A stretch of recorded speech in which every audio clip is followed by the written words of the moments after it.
दोस्तों आज की इस वीडियो में हम लोग देखेंगे जॉर्ज ऑरवेल का एक और ऐसे द स्पोर्टिंग स्पिरिट।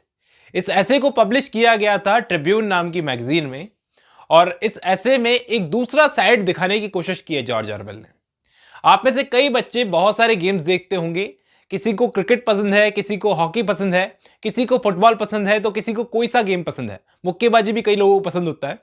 लेकिन आप में से कितने बच्चे नेशनलिज्म की भावना रख के किसी स्पोर्ट को देखते हो? मतलब आपके मन में क्या रहता है स्पोर्ट देखते वक्त? क्या हमारे देश की, हमारे आदमी की जीत होनी चाहिए? तो दोस्तों इसी चीज को यहां पर जॉर्ज ऑरवेल ने एक अलग नजरिए से बताने की कोशिश की है, एक अलग नजरिए से दिखाने की कोशिश की। बात है 1945 की। एक टीम थी एफसी डायनामो मॉस्को, जो कि सोवियत रशिया की टीम थी। वो इंग्लैंड में दौरा करने के लिए आई थी। यानी उस टीम के आने का मकसद यह था कि दोनों देशों के बीच में दोस्ती बढ़े, प्यार बढ़े, मतलब दुश्मनी कम हो। लेकिन जब वो दौरा करने आई तो बात कुछ उल्टी हो गई।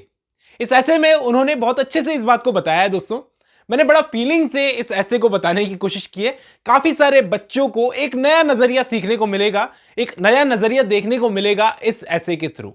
चलिए शुरू करते हैं। दोस्तों गौर से सुनना मैं अब क्या बताने वाला हूं इस ऐसे में, क्योंकि एक एक बात, एक एक चीज जो जॉर्ज ऑरवेल ने यहां पर ऐसे में बोली है, मैं डिटेल से बताऊंगा, आपको समझाने की कोशिश करूंगा वो यहां पर क्या बात कर रहे हैं। मेरी बोली हुई एक एक बात आपके एग्जाम्स में बहुत काम आने वाली है। वो बोलते हैं कि एक डायनामो फुटबॉल टीम थी जो एक दौरे पे गई थी किसी दूसरी टीम के साथ खेलने के लिए। फुटबॉल की टीम थी डायनामो। वो बोलते हैं कि अब जब वो टीम अपने दौरे से वापस आ गई है, मतलब जितना भी छोटा उनका दौरा था उसमें से वापस आ गई है, तो अब पब्लिकली मैं वो चीज बोल सकता हूं जो काफी सारे समझदार लोग बात कर रहे हैं, लेकिन प्राइवेटली। पब्लिकली कोई भी इस बारे में बात नहीं कर रहा है, लेकिन मैं करना चाहूंगा क्योंकि अब हमारी टीम वापस आ गई है। ठीक है, तो बात यह है कि इस टीम का वहां जाने का मकसद था रशिया से अच्छे रिलेशन बनाना। लेकिन इन चीजों से रिलेशन सुधरेंगे नहीं, बल्कि बिगड़ जरूर जाएंगे। यहां पर जॉर्ज ऑरवेल बोल रहे हैं। इवन न्यूज़पेपर्स क्या कर रहे हैं, वो भी इन्हीं चीजों को बढ़ावा दे रहे हैं। आर्सेनल मैच के दौरान मुझे किसी ने बताया कि एक रशियन प्लेयर और एक ब्रिटिश प्लेयर दोनों में लड़ाई हो गई थी और उस वक्त पब्लिक रेफरी की तरह सीटियां बजा रही थी। ये सब चल क्या रहा है मैं जानना चाहता हूं। मुझे कुछ समझ में नहीं आ रहा, क्योंकि मैंने सुना था कि ये स्पोर्ट्स जो होता है ना, यानी अलग अलग देशों के बीच में जो मैच करवाए जाते हैं ना, ये दोस्ती और प्यार बढ़ाने के लिए करवाए जाते हैं। लेकिन मुझे बड़ा ताज्जुब होता है जब मैं देखता हूं कि जब लोग खेल के मैदानों में इस तरह प्यार बढ़ाते हैं, तो लड़ाई के मैदानों में एक दूसरे का खून बहाने के लिए क्यों उतारू रहते हैं। आप 1936 में हुए ओलंपिक्स को ही देख लो, वो एक एग्जाम्पल है। ऐसे इंटरनेशनल स्पोर्ट्स नफरत फैलाने के सिवाय कौन सा दूसरा काम करते हैं, मुझे बताओ। आज की डेट में जितने भी गेम्स की हार्ड प्रैक्टिस होती है ना, जो इंटरनेशनल लेवल पे खेले जाते हैं जो गेम्स, सब में एक बड़ा टक्कर का मुकाबला होता है और हर कोई उन गेम्स में जीतने के लिए खेलता है। प्यार बढ़ाने के लिए कोई नहीं खेलता, दोस्ती बढ़ाने के लिए कोई नहीं खेलता। आज की डेट में अगर आप प्रैक्टिस कर रहे हो, आज के हिसाब से अगर आप प्रैक्टिस कर रहे हो खेलने के लिए, तो आपके खेलने का तब तक कोई मतलब नहीं है जब तक आप जीतते नहीं हो, या फिर जीतने के लिए अपने एक एक बाल का जोर नहीं लगाते। तो एक सवाल पूछोगे कि गांव में, कस्बों में, छोटी जगहों पे भी छोटे छोटे स्पोर्ट्स होते हैं, तो क्या सारे के सारे नफरत फैलाते हैं? देखो, वहां पर नफरत इसलिए नहीं फैलती क्योंकि वहां पर देशभक्ति की, वो नेशनलिज्म वाली भावना, वो फीलिंग नहीं आती है। क्योंकि वहां पर लोग या तो एंटरटेनमेंट के लिए खेलते हैं या एक्सरसाइज के लिए खेलते हैं। लेकिन वहीं से चीजें जब इंटरनेशनल लेवल पर पहुंच जाती है ना, तो आती है देशभक्ति, नेशनलिज्म की भावना। और जहां पर ये देशभक्ति वाली फीलिंग आ गई ना, नेशनलिज्म की भावना, तो आपको लगता है कि अगर मैं यहां पर हार गया ना, तो मेरे साथ मेरे देश के हर एक इंसान की बदनामी हो जाएगी, हर एक इंसान हार जाएगा मेरे पीछे। यहां पे जॉर्ज ऑरवेल बोलते हैं, अभी आज की डेट में कोई बच्चा है, वो अपने स्कूल के लिए फुटबॉल खेल रहा है, कल वो इंटरनेशनली खेलेगा, तो वो अच्छे से इस बात को जानता है कि इंटरनेशनली ये गेम नहीं रहेगा, बल्कि लड़ाई होगी, दूसरे देश से लड़ाई होगी, जिसमें बस हथियार नहीं होंगे, हमें जीतना है। उन खिलाड़ियों को खेलते हुए भड़काती है ऑडियंस, आग में घी का काम करती है, जो बेकार की चीजों पर उनको भी और खुद को भी भड़काती है। इवन क्रिकेट, क्रिकेट क्या है?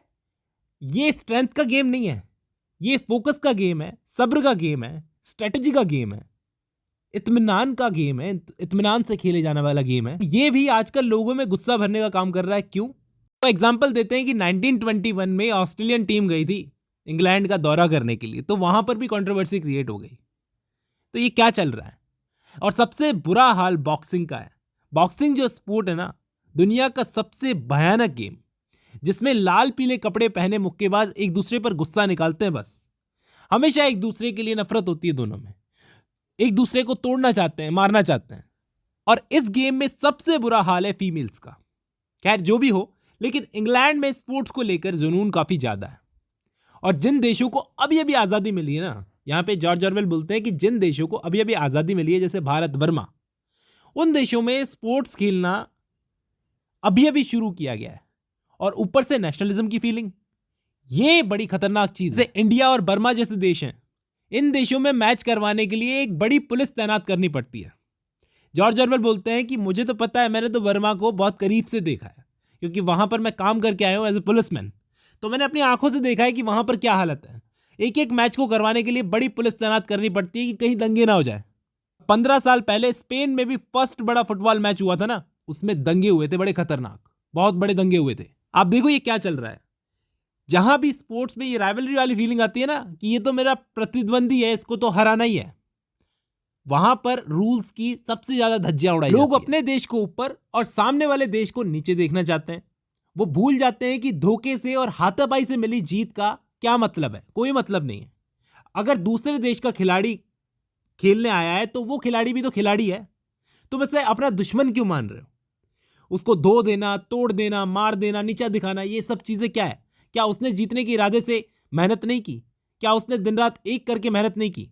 तो ओवरऑल हम ये कह सकते हैं कि आज की तारीख में खेल का मैदान न रहकर लड़ाई का मैदान बन गया, जिसमें बस बंदूकें नहीं होती।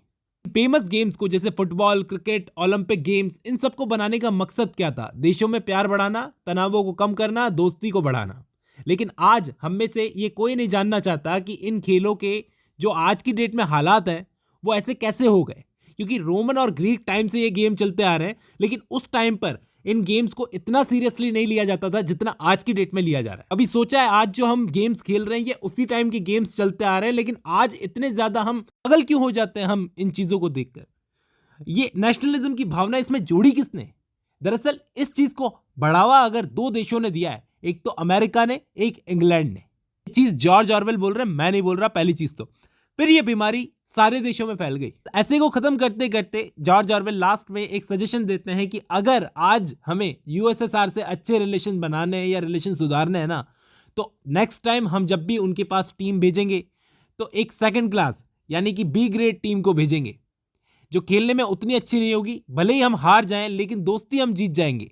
और सोचो जरा, लड़ाई करने के लिए ऑलरेडी बहुत सारी वजह मौजूद है, तो हम लोगों को एक और वजह क्यों देनी है लोगों को लड़ने के लिए? यहीं पर ये ऐसे खत्म होता है दोस्तों। पूरा फीलिंग के साथ मैंने इस ऐसे को सुनाया है। उम्मीद करता हूं आज की इस वीडियो से आपको कुछ हेल्प मिलेगी। आज की इस वीडियो में बस इतना ही।